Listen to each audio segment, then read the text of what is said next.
Welcome to a special edition of the Resistance Revolutionary Party. I'm your host, Gregory Duncan. Today's topic, the United States of America versus Donald John Trump. The United States, as of 2022, has just over 330 million citizens, which can be politically broken down into four groups. And if you divide them equally, each group would have approximately 82,500,000 people, give or take. Group 1, people who believe in and support a democratic republic where everyone of age has a right to vote and should vote, as well as respecting a democratic government and the rule of law. Group 2, people who could care less about voting or which direction the country takes, and we should all be thankful and count our blessings that they don't vote, because if they did, they will more than likely vote for chaos and corruption. In other words, the Republicans. Group 3, people who do not vote and are unaware of what's going on right in front of them. However, if they voted, they probably would vote for the Democrats, simply because for them it would be the better choice, the right choice, and the only choice. Group 4, people who believe in and support a dictatorial monarchy led by their supreme ruler, Donald J. Trump, and his sycophants, the Republican Party. In the 2016 presidential election, Trump received 62,984,828 votes, while Hillary Clinton received 65,853,514 votes, almost 3 million more votes than Trump. In the 2020 presidential election, Trump received 74,216,154 votes, while Joe Biden received 81,268,924 votes, over 7 million more votes than Trump. Thanks to the Electoral College, 3 states, Michigan, Pennsylvania, and Wisconsin, and a misguided dislike for Hillary Clinton, Trump scampered his way into the White House in 2016, and Pandora's box was forever opened. In 2020, he thankfully wasn't so fortunate. He not only again lost the popular vote, but the Electoral College vote as well. And he couldn't rely on Russia's propaganda machine, the Republicans' misleading and deceptive talking points, and any of his pathetic lies, nor his fascist supporting cretins to reelect him back into the White House. So instead, Trump spent almost 2 years trying to rig and then steal the 2020 presidential election. And when it didn't work, he claimed others stole it from him, just as he claimed what would happen in 2016 if he didn't win. Anyone who voted for Trump in 2016 had the excuse, lame as it was, that Trump tells it like it is. He's not afraid of offending people. He cuts to the chase. He's not a standard politician, etc. Here's the true and total meaning of their beliefs. He tells it like it is. Trump's a liar. He's not afraid of offending people. Trump's a bigot. He cuts to the chase. Trump makes things up. He's not a standard politician. Trump will smile in your face as he stabs you in the back. And those are his good points. And for those who can't recognize sarcasm, good points was sarcasm. All of those in the Republican Trump cult who voted in the 2020 presidential election for Trump did so for the following reasons: his constant lying, his corrupt and criminal behavior, his bigotry, his ignorance and stupidity, his greed and selfishness, which all wrapped around his pure evilness. Trump supporters embody these same characteristics consciously or subconsciously. They hide behind patriotism and the Christian religion, things they actually don't respect or believe in, but they try to subvert them for their own gain, and at the same time devalue their true meaning. Why did Trump run as a Republican as opposed to a Democrat? The answer to that question should be obvious at this point. Trump and his campaign would never have made it through the first stages of a Democratic primary. But as a Republican candidate, with his selfishness, greed, hate, stupidity, criminality, and corrupt ambitions, etc., Trump would not only make it through the first stages of the Republican primary, he would and did transcend all the way to the presidency. Trump, the Republican Party, and their base used patriotism and Christianity to distort their true meanings to put an end to democracy. There is no difference between them and those who seek an authoritarian government such as Russia, China, Iran, or North Korea. Let Trump and his cronies get back into power, and the United States will become the same as Al-Qaeda, the Taliban, and ISIS. Evil will use lies, hypocrisy, inconsistencies, and even nonsense to achieve their goals. And if that doesn't work, they will use unjust violence. Remember, those who don't learn from history are liable to repeat it. Don't let the USA become Nazi Germany. As I have stated in a previous video, I must reiterate this message again. When millions of people in the United States, and this can apply to anywhere in the world today and at any time in the past or future, but I'll speak specifically on this time in the United States. When millions of people believe an opinion carries more weight than a fact, that a lie can shut down the truth, and delusions are more real than reality itself, we have a serious problem. When you have millions of people who embrace opinions, lies, and delusions and reject facts, the truth, evidence, and even reality, you cannot have a conversation, only an argument. You cannot have a discussion, only a confrontation. You cannot have a debate, only conflict. When cooperation and compromise is dismissed over hate, greed, selfishness, and a divided country is preferable to a united one, there's very little hope unless those who believe, embrace, and accept democracy over those who reject it for autocracy shout louder, fight harder, and hold those accountable when laws are broken. Trying to be reasonable with these types of unreasonable individuals is a complete waste of time and energy. To live in a decent, civilized, and law-abiding society, everyone needs to respect the law, respect the rules of law, the truth, facts, evidence, and reality. And for those who don't, there needs to be consequences. Having a two-party government system when one party is not a good faith participant is a tragedy. Remember, you don't debate a problem, you debate on how best to solve a problem.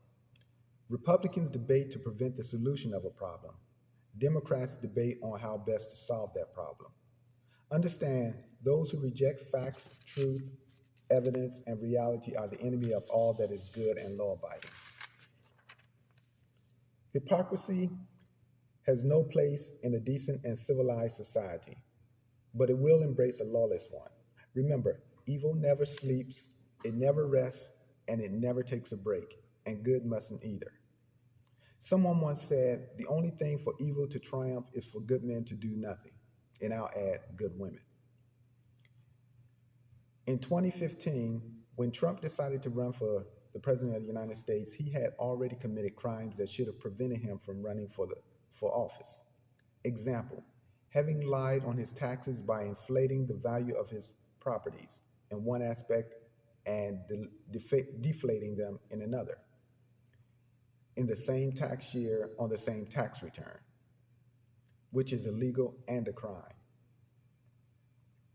And this coming from a guy who claimed he would be the law and order president and that he would drain the swamp. On July 27, 2016, Trump asked Russia, a foreign government, to assist him in defeating his presidential opponent, Hillary Clinton, by asking Russia to find the so-called missing 30,000 emails because she used an unprotected server. Once again, this coming from someone who himself used an unprotected cell phone when he was president, so-called. Then, after winning the presidential election, he continued his criminality when he violated the Emoluments Clause, which states Article 1, Section 9, Clause 8 of the Constitution, which prohibits any person holding a government office from accepting any present, emolument, office, or title from any king, prince, or foreign state without congressional consent. Trump then goes on to hold presidential meetings with foreign dignitaries at his hotels. Another example of him thumbing his nose at the law and continuing his criminal behavior. What did the Republicans What did the Republican majority Supreme Court do? They dismissed the case because Trump was no longer president. If all of that wasn't enough, Trump and his minions have put Merrick Garland in a no-choice situation, just as they put House Speaker Nancy Pelosi in 2019 and Senator Susan Collins of Maine in 2020. After all these egregious offenses, there were calls for Trump to be impeached, but Pelosi refused to give a thought to impeachment until Trump once again called for foreign governments, this time Ukraine and China, to interfere in the 2020 US presidential election by calling for an investigation into Hunter and Joe Biden. Trump, if I'm not going to be held accountable, then why not do it again? Pelosi was then forced by Trump to file articles of impeachment.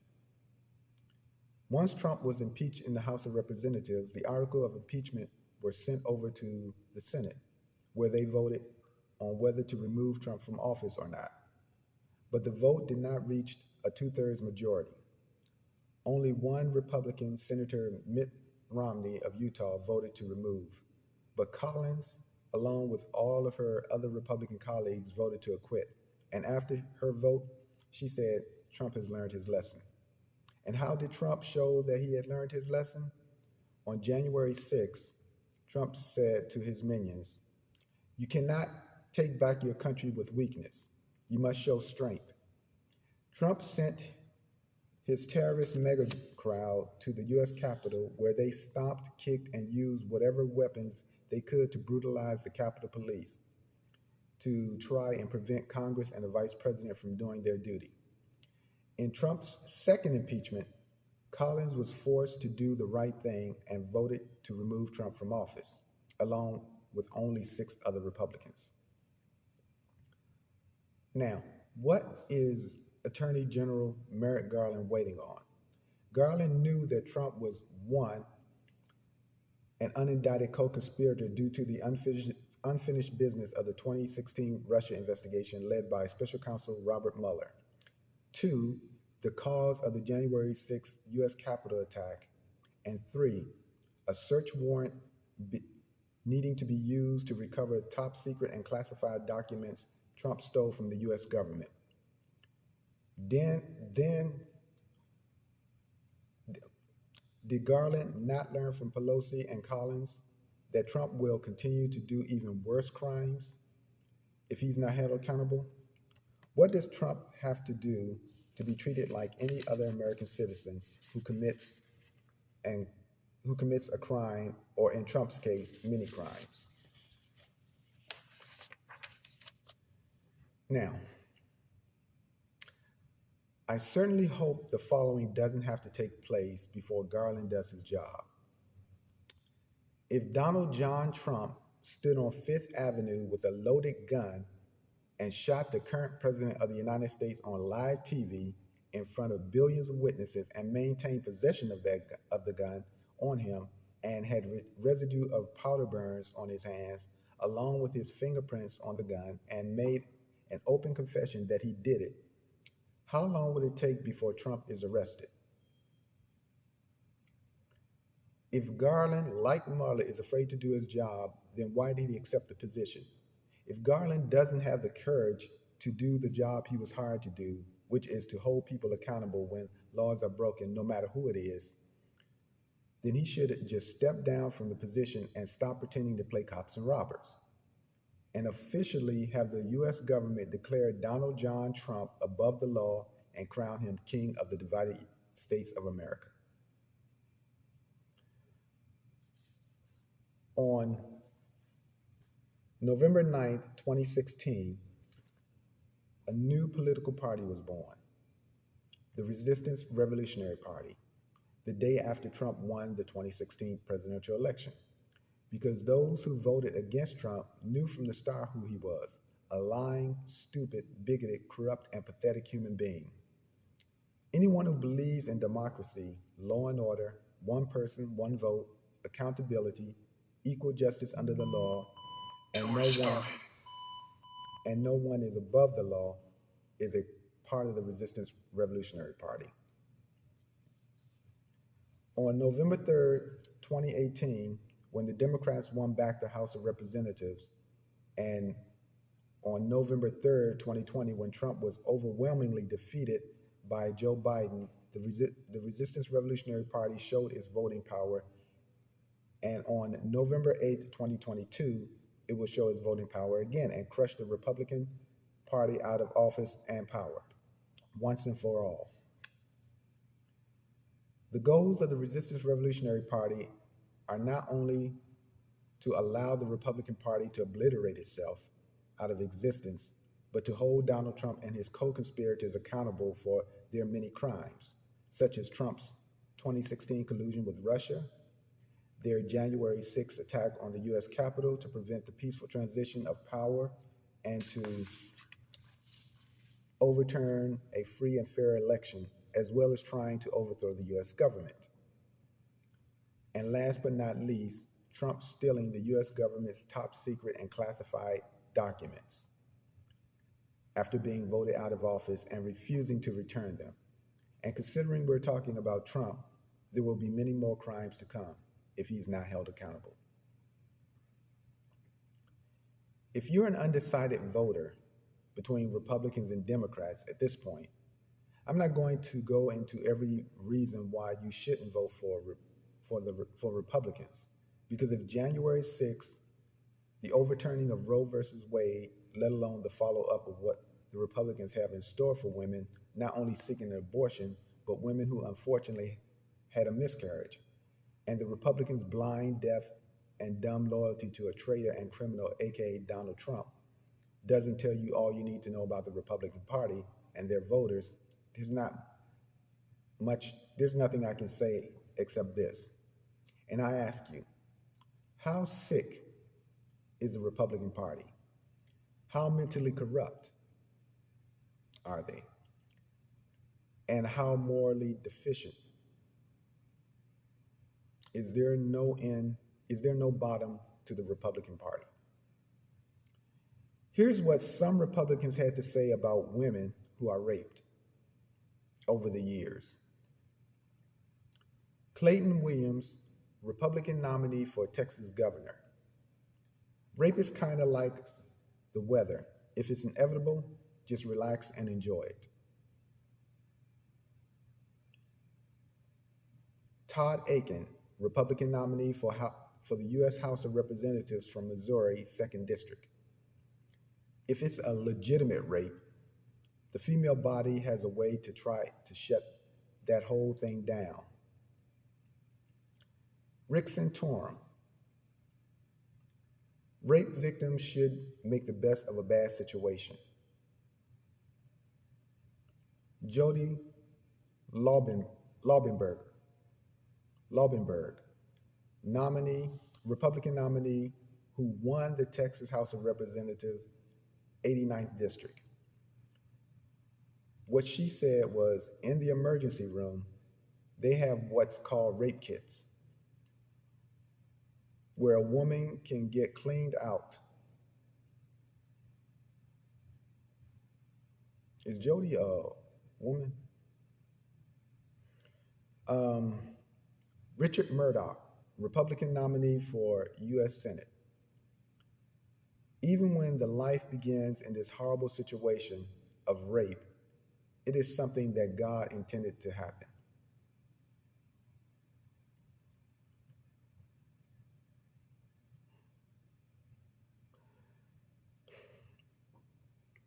Lawrence Lockman, Republican nominee who won the Maine's House of Representatives 137th and 30th District in 1995. If a woman has a right, okay, check this out. If a woman has a right to an abortion, why wouldn't a man be free to use his superior strength to force himself on a woman? At least the rapist's pursuit of sexual freedom doesn't, in most cases, result in anyone's death. Gene Schmidt, Republican nominee who won the Ohio's House of Representatives 65th District. If a 13-year-old girl who became pregnant should consider it an opportunity to help the child they were forced to carry to term become a productive human being.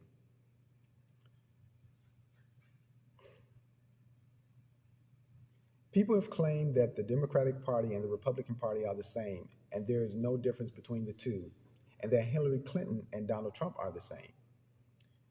What equivalence can you find in the Democratic Party when they didn't like or agree with the results of a presidential election? They tried to rig and then steal the election. What is the equivalence of the Democratic Party trying to prevent or make illegal for people to vote? And finally, which Democratic president in the past 60 years had blind, deaf, and dumb followers willing to attack the U.S. Capitol, beat the Capitol Police within an inch of their lives, and supported the hanging of his own vice president? Now, here are some final thoughts. Someone was telling me, Charles Griffin is his name, if Trump is so innocent, as Trump himself will claim, why aren't the biggest law firms in the country beating down his door to defend him?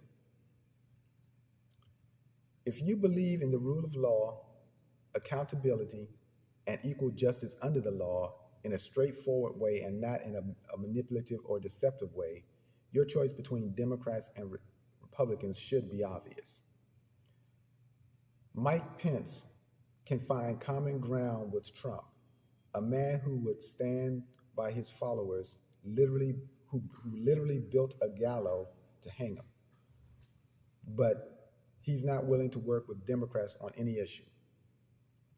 Ted Cruz can find common ground with Trump, a man who implied that Cruz's father was somehow involved in the assassination of JFK, and also publicly insulted Cruz's wife by calling her ugly, but is not willing to work with Democrats on any issue.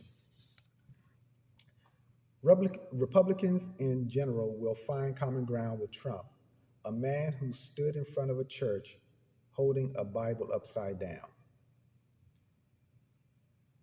who caused the attack on the U.S. Capitol Police, and who stole top secret government information and classified documents, but are now not willing to work with Democrats on issues they previously supported. There are those who have a tendency to give a person the benefit of the doubt by believing that if someone doesn't say something, then you don't know what's on a person's mind or in their heart. That may or may not be true, but their actions speak loudly. But the Republicans' actions speak loudly and clearly for itself, because Trump, the Republican Party, and their minions' actions are deafening. I would like to personally thank each and every one of Trump's supporters and enablers, because if not for their stupidity and unwavering support for their corrupt criminal leader, Trump might have lived his final days out at Mar-a-Lago conning fools out of their money who continue to believe he is a legitimate businessman instead of a grifting parasite. Now Trump will spend the rest of his pathetic life in a prison cell, rotting away his useless existence. And until the next video, don't forget to like, share, comment, and subscribe. But more importantly, remember to vote on November 8th, 2022, straight down ballot for the Democratic ticket, aka for democracy. Vote as if your freedom and your life depended on it, because it does. Until next time, thank you.